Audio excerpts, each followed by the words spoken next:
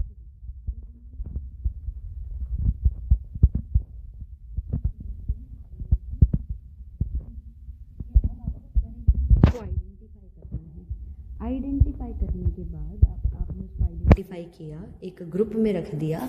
इसके बाद अब आप उसकी क्लासिफिकेशन करोगे, ठीक है। अब क्लासिफिकेशन, ठीक है, अभी हमने स्टार्टिंग में पढ़ा था ना क्लासिफिकेशन। तो सबसे पहले आप उसको कैरेक्टराइज करोगे, थोड़ा सा पहचानोगे, फिर उसको आप आइडेंटिफाई करोगे, अच्छा ये प्लांट है, ठीक है, अच्छा ये एनिमल है, ठीक है। अब आप उसको क्लासिफाई करोगे कि आपको उसको किस कैटेगरी में डालना है, ठीक है। इनमें से किस कैटेगरी के अंदर ये आपकी स्पीशीज आ रही है। इसके बाद आप आओगे नॉमेनक्लेचर पे। नॉमेनक्लेचर क्या होता है, पता है आपको नॉमेनक्लेचर क्या होता है? वेरी इजी, कुछ भी नहीं है। नॉमेनक्लेचर, आपका घर का नाम क्या है, मोनो, टिंको, मिंको, शिंटू, इतने सारे नाम है ना, लेकिन बाहर आपको एक ही नाम से जाना जाता है। तो इसीलिए अब इतनी सारी हमारी भाषाएं हैं, इतनी सारी लैंग्वेजेस हैं, तो एक चीज़ को यहाँ मैं कुछ बोलती हूँ, आप कहीं किसी और स्टेट में उसको कुछ बुलाया जाता होगा। तो हमें इस सब चीज़ को स्टैंडर्डाइज करने की ज़रूरत थी, तो हमने एक नाम दे दिया हर स्पीशीज़ को, ठीक है, जिसको आप क्या बोलते हो, साइंटिफिक नेम। अब ये जो साइंटिफिक नेम है, ये 2 कंपोनेंट्स से बनता है। कौन कौन से कंपोनेंट्स? एक होता है आपका जेनेरिक नेम और एक होता है आपका स्पेसिफिक एपिथेट। इसको आप स्पीशीज भी बोलते हो, ठीक है। इधर हम जीनस बोलते हैं इसको, ठीक है। तो ये इसके 2 कंपोनेंट्स है। फॉर एग्जाम्पल मैंगो, मैंगो का साइंटिफिक नेम क्या दिया गया,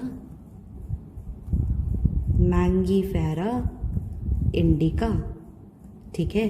तो ये इंडिका क्या है आपका स्पीशीज नेम, मैंगीफेरा क्या है जीनस नेम। आई बात समझ, ठीक है। तो ये है हमारा बायनॉमियल नॉमेनक्लेचर। इसको हम क्या बोलते हैं, बायनॉमियल नॉमेनक्लेचर। क्यों? क्योंकि इस पे नाम के आपके 2 हिस्से हैं, जेनेरिक नेम और स्पेसिफिक एपिथेट, ठीक है। ये किसके अकॉर्डिंग दिया गया, फॉर प्लांट्स, प्लांट्स को साइंटिफिक नेम दिया गया on the basis of the principles, किस अथॉरिटी के थ्रू, जिसको आप बोलते हो ICBN ऑर्गेनाइजेशन, ठीक है, international code for botanical nomenclature, ठीक है। और फॉर प्लांट, फॉर एनिमल्स कौन सी ऑर्गेनाइजेशन के प्रिंसिपल्स को देखते हुए नाम प्रोवाइड किया गया, ICZN। जेड यहाँ पे आपका आ जाता है for zoological animals, botanical plants, ठीक है। तो ये है आपका नॉमेनक्लेचर, ठीक है। अब नॉमेनक्लेचर में लिखने का तरीका क्या है, आपके जितने भी नाम होंगे ना, ये वाला नेम आप लिखोगे, इसका फर्स्ट लेटर, जीनस का first letter will always be capital, species का पहला लेटर स्मॉल होगा, और दोनों को अलग से अंडरलाइन करोगे, ठीक है। ये चीज़ होती है, ये तरीका होता है। आई बात समझ में? अगर आप अगर आप कहीं वर्ड में लिख रहे हो, प्रिंट कर रहे हो, तो उस वक्त आप अंडरलाइन नहीं करते हो, उस वक्त you just right in italics. लेकिन क्योंकि अभी आपको एग्जाम्स में लिख के आना है, नोटबुक्स में लिख के आना है, आप इस तरीके से लिखोगे और अंडरलाइन करोगे। इतनी बात समझ आ गई, ठीक है। तो हमने कौन कौन सी टर्म्स देखी, देखो, क्लासिफिकेशन क्या होता है, ठीक है, कैटेगरीज क्या होता है, टेक्सा क्या है, टेक्सोनमी क्या है, ठीक है। फिर इसके हमने 4 पार्ट्स देखे। सबसे पहले कैरेक्टराइज करोगे, उसके बाद आइडेंटिफाई करोगे, उसके बाद क्या करोगे, उसके बाद क्लासिफाई करोगे, और लास्ट में क्या करोगे, आप उसको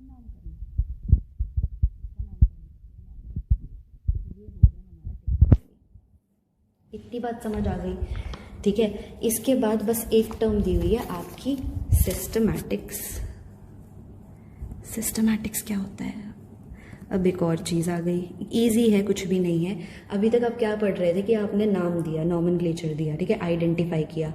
यहाँ पे ये वो ब्रांच है जहाँ पर आप क्या स्टडी करते हो, यहाँ पर आप स्टडी करते हो रिलेशनशिप, एवोल्यूशनरी रिलेशनशिप, ठीक है, बिटवीन दी ऑर्गेनिजम्स। अब सिस्टमैटिक्स की ना वैसे अभी आपकी नहीं दी हुई है, बट सिस्टमैटिक्स की आपकी इन जनरल 2 ब्रांचेस होती हैं, ठीक है। वन इज टेक्सोनोमिक, जो अभी आपने पढ़ ली, taxonomic classification. Another one is phylogenetic classification, ठीक है। अब यहाँ पे टेक्सोनोमिक क्लासिफिकेशन का मतलब क्या है? फॉर एग्जाम्पल एग ले कर रहे हैं और उनकी स्किन कैसी है, उसके ऊपर स्केल्स हैं, रेप्टाइल्स। फिर आ जाओ ह्यूमंस को ले लो, हम क्या कर रहे हैं, we are giving birth to the young ones, और हमारी बॉडी पे हेयर्स हैं, ठीक है। सो ये ह्यूमंस हो गए, ठीक है। इनके अंदर सिमिलर कैरेक्टर्स है, हमने इसको एक जगह रख दिया, इनके अंदर अलग कैरेक्टर्स है, हमने इसको अलग जगह रख दिया। ये हो गया टेक्सोनोमिक के बेसिस पर।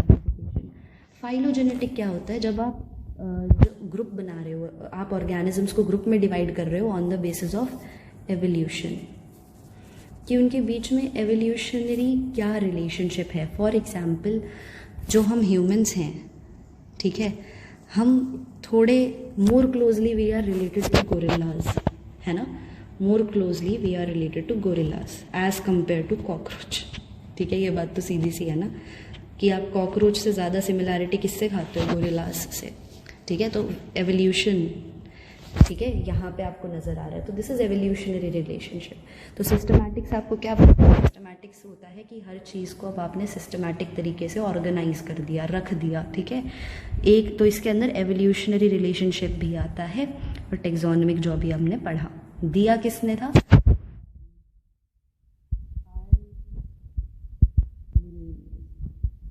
In his book Systema natural, ठीक है। नाउ आई होप ये वाला जो डाइवर्सिटी वाली बातें हैं ये आपको थोड़ी सी क्लियर हो गई होंगी, है ना। तो ये देखो, ये पार्ट हमारा क्लियर है। अब हमारी जो नेक्स्ट वीडियो होगी इट विल बी रिगार्डिंग, बस 2 ही चीज़ें रह गई हैं हमारी, थोड़ा सा टेक्सोनोमिक कैटेगरीज को पढ़ना, जिसमें आपकी किंगडम क्लासिफिकेशंस और स्पेशीज फाइलम ये सब आएगा, और टेक्सोनोमिक के लिए अब आप ये टॉपिक्स अच्छे से रिवाइज कर लो। और अब हम मिलते हैं नेक्स्ट वीडियो में with a new topic. Bye bye, take care.